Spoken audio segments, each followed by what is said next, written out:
This is NICU Babies Parent Support with Catherine Whitaker, a podcast from Hand to Hold, a national nonprofit that provides free personalized support, resources, and community before, during, and after a NICU stay. My conversations here will focus on education and personal stories with medical and hospital professionals, counselors, therapists, and NICU moms and dads from across the country. Whether you're preparing for a NICU stay, you're currently there, or you're months and years past your stay, you belong here. The NICU is hard. We're here to help. I'm your host, Catherine Whitaker, the mom of 6 children, including my very own NICU baby, and I'm so honored you're here. Hey, y'all, welcome back to the podcast. I'm so happy you're here. We have had such great guests with such good wisdom and encouragement, and I've really been enjoying hearing their stories and also hearing their encouragement to do the hard thing in the NICU every day. You know, of all the specialists that I wanted to talk to, and I just don't think there's that many interviews with a wound care specialist floating around in the podcast sphere, but there's going to be one today because that's a topic that's near and dear to my heart, primarily because baby's skin is especially sensitive, certainly micropreemies, but babies in general, they are fresh out of the womb and their skin is so sensitive. You have no doubt already taken care of a wound in the NICU. And if it wasn't in the NICU, it was certainly post the NICU. It's just part of our daily life. Skin is our largest organ. It happens to be something that gets damaged on occasion, and in some cases a lot when they're in the NICU, and not because it's intentional, but because we're trying to keep our babies alive. And so I decided to speak to someone who is a specialist in that to give you some great things to ask doctors and wound care specialists, but also how you can be central to taking care of your baby and their skin. Medea Esser is my guest today. She is a nurse scientist, a neonatal nurse practitioner, and board certified wound nurse, currently in a level 2 NICU in Green Bay, Wisconsin. Dr. Esser also holds the position of assistant professor and neonatal NP program chair at Alverno College in Milwaukee. She's a consultant for evidence-based practice, a NICU review course content, quality improvement, skincare research, and she presents on all those topics, both on a local and a national level. Dr. Esser is passionate about neonatal skincare, specifically diaper dermatitis in the NICU, and she's published many manuscripts and chapters on the topic. So without further ado, let's chat.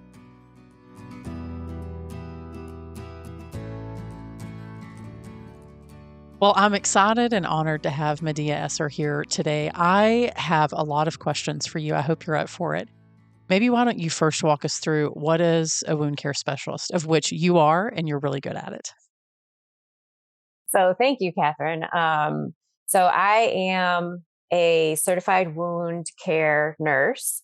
I also have a PhD in nursing, for which I focused on skin, specifically diaper dermatitis, but I was certified in wound care. So it's a certification where you get, a couple of months of didactic or online training. And then I had to do so many hours with patient care. So I have the experience to then take on wounds that we commonly see in the wound care circle.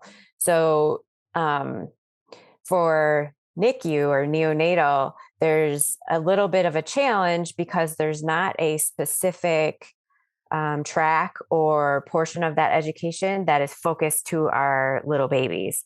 It is only probably like 1/10 of all of the education we get as wound care nurses.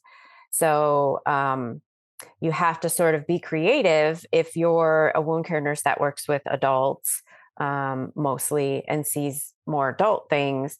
So for me, I went into it knowing that I wasn't going to work with adults. I've never really worked in an adult setting as a nurse. I've only been NICU. So I went in there with that mindset.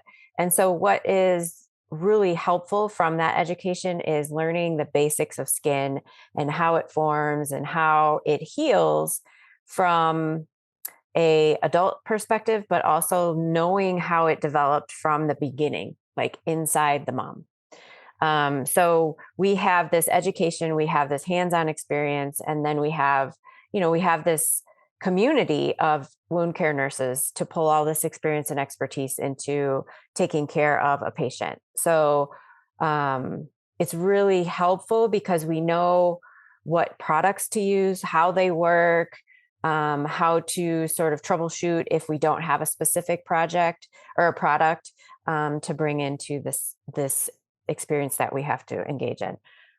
Well, you're probably one of the first people when you think about skin and you talk about babies being formed in the womb. I mean, you are getting, if you're talking about NICU babies, pretty fresh skin as they come out, and some Right. of them micropreemies, especially. So, what is it that makes NICU babies, and in this case, I may be speaking more about uh, micropreemies or preemie baby skin Mhm. so sensitive?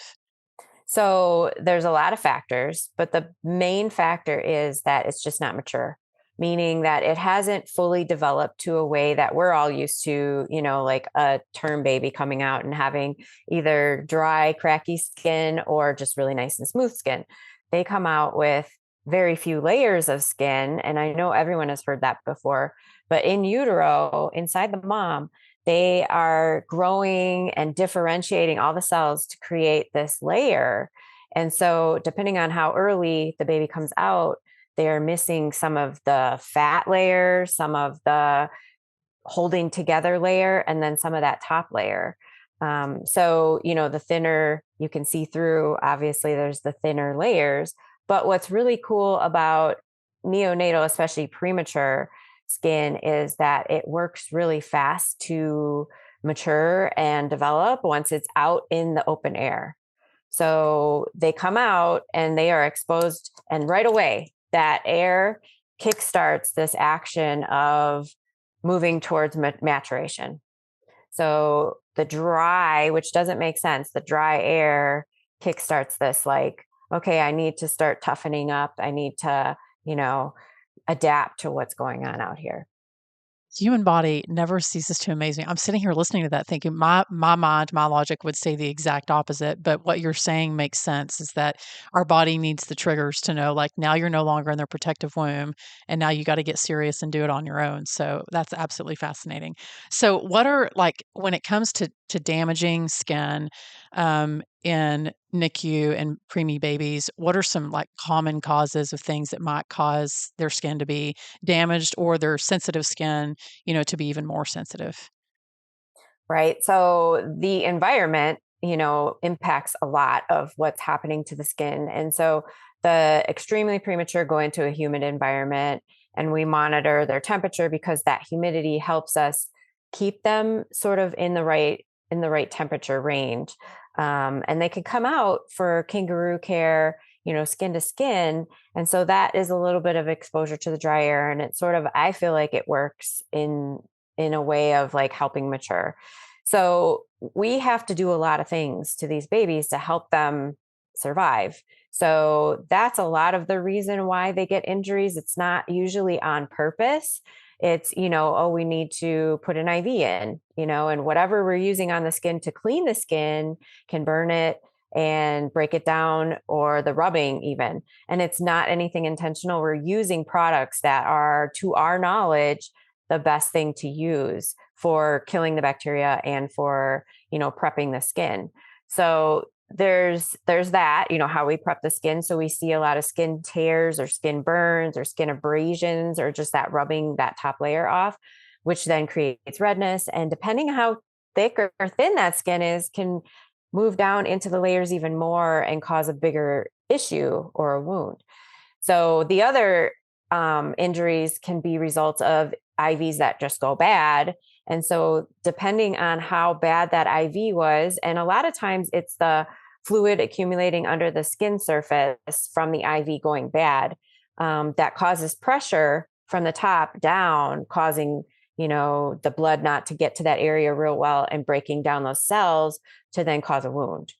And then there's, diaper rash is obviously one of the most common injuries in the NICU. And typically we don't see it in the first 7 days, especially in those really, really premature babies. And it's mostly because they're not eating a ton of food by then.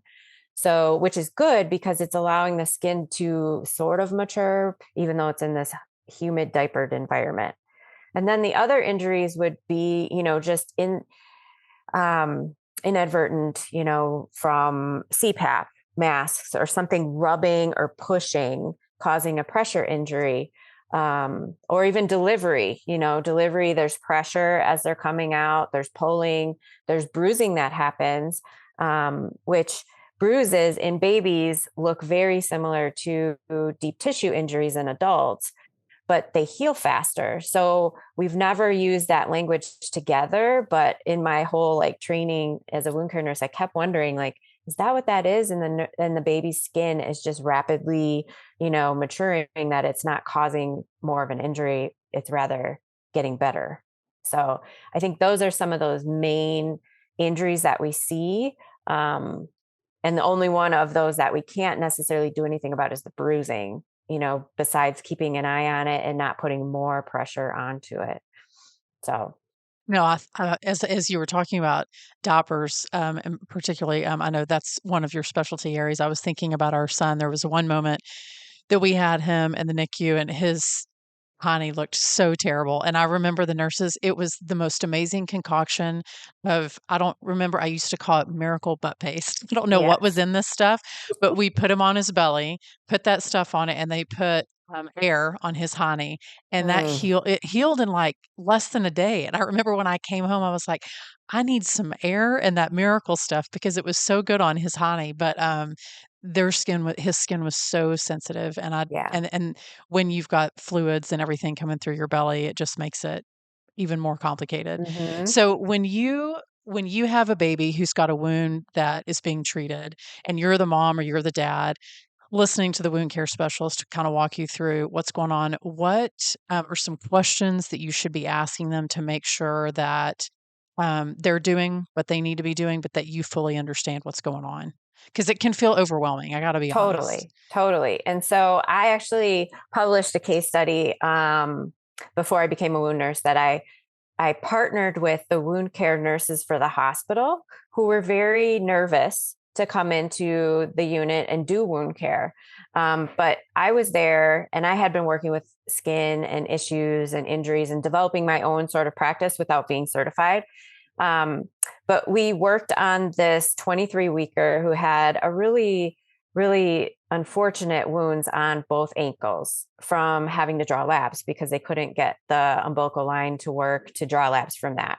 So there were these two pressure injuries with the ankles. And so we worked together as a team, really. Like, it was the nurse, it was the wound care nurse, it was the doctors would come in and take a peek and see what was going on and, listen to what we were doing. Plastic surgery was involved at some point as well. And so it was more of like this group effort. And so you can't have a group without the parents. And so I'm a huge proponent of involving the parents in things, especially that have to do with skin. And so obviously if they want to, they can, but if it's overwhelming, obviously they don't have to. But I always made a point of inviting the parents. Do you want to be involved in what we're going to do? You could maybe stand at the top and comfort, by containment with the arms while we're working on the legs. You could offer a pacifier if that's something that we're able to do.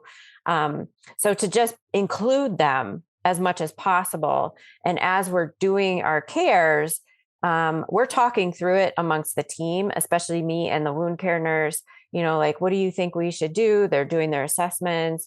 And then the parents get to see and hear everything we're talking about. And then once we're done, I always made a point of, and I think the wound care nurses worked with me in this as well, is telling the parents, what we just did. So like a recap so they don't have to ask questions, that they don't have to try and understand every little bit, because it's a lot. It's a lot. And it's really important to know that it's not always going to get better really fast, but we're going to tell you what's happening. And if we're not, then you just ask. I guess that's the ask, is like, can you walk me through what we just did? Or what time are you going to come tomorrow so I can be there as well? And so I think it's just really important to have parent involvement, in that they can also be the voice for the baby. If, we're really involved in the wound and I have them up there, comforting, and they notice that the baby's getting more uncomfortable, or there's some reason for us to stop and maybe we're just too involved in troubleshooting, that we're, relying on the parents to do that for us. Let me know if there's some reason I need to stop and we need to give more pain medication. This podcast is produced by Hand to Hold, a national nonprofit, but we're more than simply a podcast. Be sure to download our app, join one of our support groups, or find one-to-one support, enjoy counseling, find loss and bereavement support, participate in a peer-to-peer mentor program, or check out our news, articles, and family stories at handtohold.org. All of that is at no cost to you. Hand to Hold's mission is to provide personalized support before, during, and after a NICU stay to help ensure that all NICU families thrive.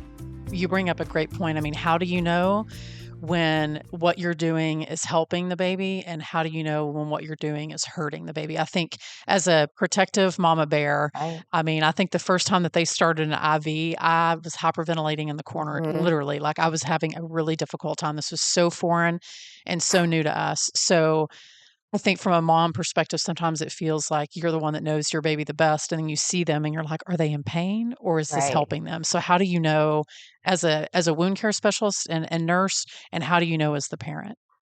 Right. So I typically will walk through the steps before we do the wound care.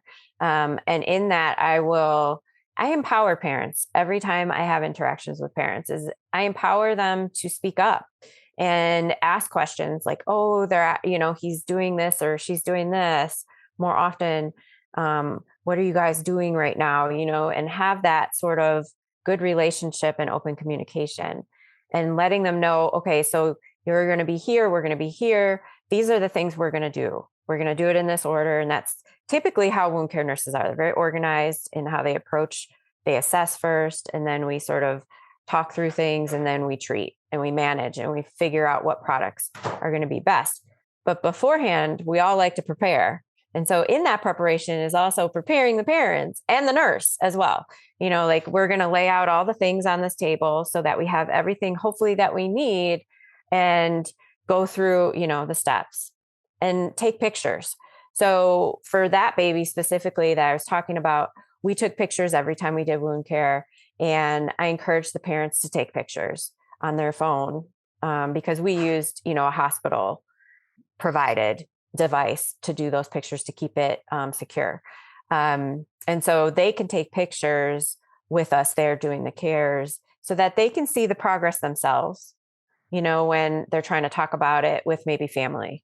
Because we all know that, you try to translate something that happened at the doctor's office, no matter who you are, or what the situation is, it doesn't always come out the right way, that telephone game. So having all of the things, including the pictures, so that they can see that we're not taking pictures that are too graphic or too, exposing or whatever. We're doing this for the process of healing. That is excellent advice. I wish that I had thought to take photos. Our son had an ostomy, and I remember feeling overwhelmed the first time we did it, or like we're doing this wrong. And if I had thought to take photos, that would have been amazing. Also, just I think giving you the confidence you were mentioning earlier about, sometimes I think we think, okay, you get a wound, you put some bacitracin on it, you throw a Band-Aid, and then a day or two later, it's fine. It does not work like that in the neonatal intensive care unit. It takes longer. It always takes longer than what you think. Right. Even though their skin does rapidly heal, it takes longer. And I think it's the reminder that their skin is very different than ours. So when you are thinking about like rules of thumb of working with NICU baby skin, what are some like rules of thumb that you, I guess, use as a specialist when it comes to taking care of their skin? So I always, like I said, I always engage the parents. Love So that. if this is another case we published, if there is something in the family history like excessive dry skin or excessive sensitivities to certain things, keeping that in mind when we're using certain products on babies. And we don't, it's different in every NICU if they use regular lotion, if they use regular applications of some sort of a lotion type emollient. So once they're to a point where maybe, doctors and nurses, and you can ask this, when they're feeding and growing, maybe that's the point where you can bring in products that you're used to using so that it feels more like home and you're becoming more engaged in your routine for home. So, noticing things that work better for your other children or for yourself, and bringing those in and having the nurse look through, or, the doctor, whoever it is, a nurse practitioner, look through the ingredients and make sure that they're okay. Key thing is less is better usually. And there's a lot more products out there directed towards infant skin. And so the less scenty is also helpful, especially early in the NICU stay, because they're going to associate certain smells with certain things. And I'm sure NICU parents could tell us a lot about that. So maybe, you're bringing in something that has a light smell. Like there is this Best Ever baby product that has like this little scent, but it's like a orange, but it's very calming and soothing. And so maybe that's something you actually intentionally use as they're getting better in the feeding and growing phase. And you're doing it with the bedtime bath or figure out where that works into your routine. The other thing is just being preventative instead of reactionary to things. And so knowing that for diaper care, we put something on their butts every time we change it. Using soap and water to wash their butts at least once a day more often is better. And then putting something on there, it's protective. And that will help keep it from getting red. That's the same for skin as well. So like if your skin's dry and cracky, it's going to be more prone to damage. If it rubbed up against something, it's going to break open a little easier, especially on a baby versus an adult. So trying to protect as much as you can, trying to, make sure things aren't like stuck in a certain way where it would cause some pressure or scratching. Can be helpful. Cutting nails, making sure that they're trim enough, filing them down. So there's no sharp edges to like cause an issue that could get bigger. Not using triple antibiotic ointment unless there's a worry of infection. So that's a huge shift for a lot of people. Cause you grew up, just throw some bacteria, whatever on there and a Band-Aid. So moist wound healing is the best thing. We want to keep it wet enough without it drying out. Not too wet that it's dripping. So something like an Aquaphor or Vaseline or an emollient can be just enough if it's just a little scrape that doesn't look like it's very deep, and it might go away in a few days if you just sort of moist wound healinged it with some ointment without having to expose them to these triple antibiotics that may cause some sensitivity later down the line. And we see that in the wound care certification. They talk a lot about that for adults, and it can cause more irritation when they have the big issues going on with their legs, especially. And we don't have those same issues for preemies, but the skin is just as sensitive. So I think I'm laughing because I'm thinking about every time that once we left the NICU, how that changed how I approached for my kids, even my normal developing kids, and what I put on their wounds. And I went to NICU school and I learned how to take care of wounds, and it was so, so helpful. So if there is a parent sitting in the NICU and they're feeling overwhelmed by either some minor wounds that their child has, or they're seeing some procedures and they're staring down maybe surgery, or they know that there's going to have to be some care involved and they're feeling like it's a lot and it's feeling really stressful, what would your best advice be to them to alleviate some of that stress and help them walk through that with confidence? I think, this is to everyone's different comfort levels, is I would ask how I can be helpful, just one small way. And usually that's a conversation with the nurses because they're the ones that are in there all the time. And we all know that, right? And so asking them, can you help me find a way to be involved in this care so it seems a little less overwhelming for me? Because sometimes having them explain it to you can be even more. It's so much information. I don't know what to do with all that. But if you can be a part of watching it as it develops and understanding from an action, sometimes that's better. A lot of us are more action. We want to do things rather than see it, like wait and see type of thing. So like, once again, can I be a part of this? Can I stand at the bed and the head of the bed and just hold the pacifier or help comfort in that way? I think that maybe can help with some of that overwhelmingness, or just being there after it's all done to comfort. Can I do skin to skin after we're done with the wound, or whatever whatever the cares are. I think some of that can be helpful because then you feel like you're the one they're going to for comfort after this is all done. And then, always asking questions, but sometimes that's too much, I think that's excellent advice for no matter what, whether it's a wound that you're dealing with or a procedure. You were so good. So glad that I had you on here. No, you've got such great advice. Well, thank you so much for being here. It was awesome.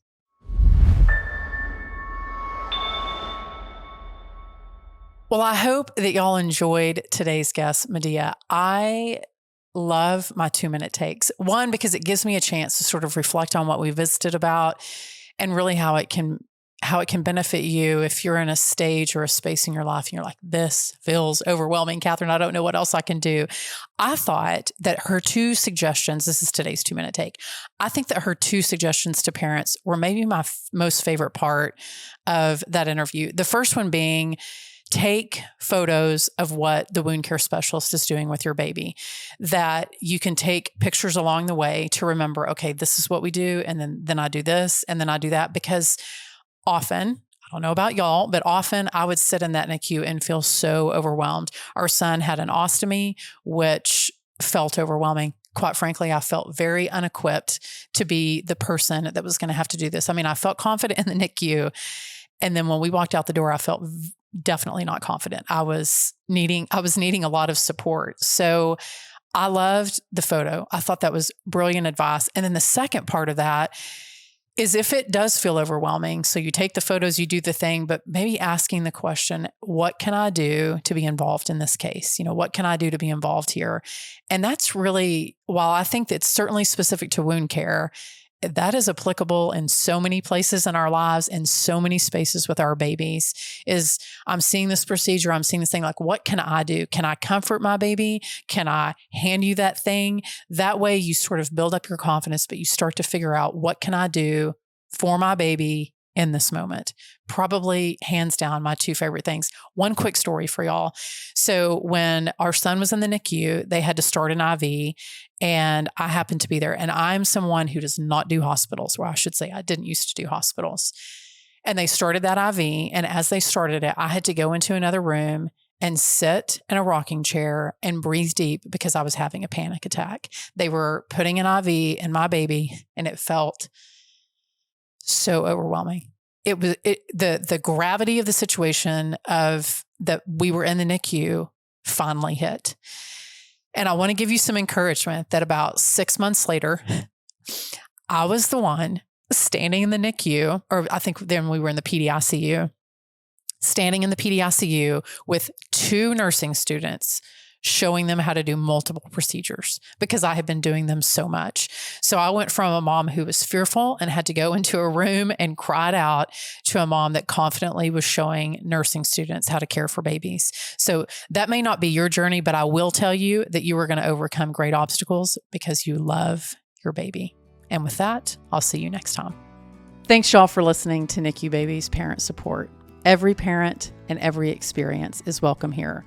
If you are a NICU parent and you're finding yourself in need of support, please download our app. You can find it in the Apple Store or on Google Play, Hand to Hold. And if you love today's episode, you can share it, you can subscribe, and you can most certainly review it. We would love, love, love your reviews. It's how we reach more NICU parents. Thanks, and I'll see y'all next time.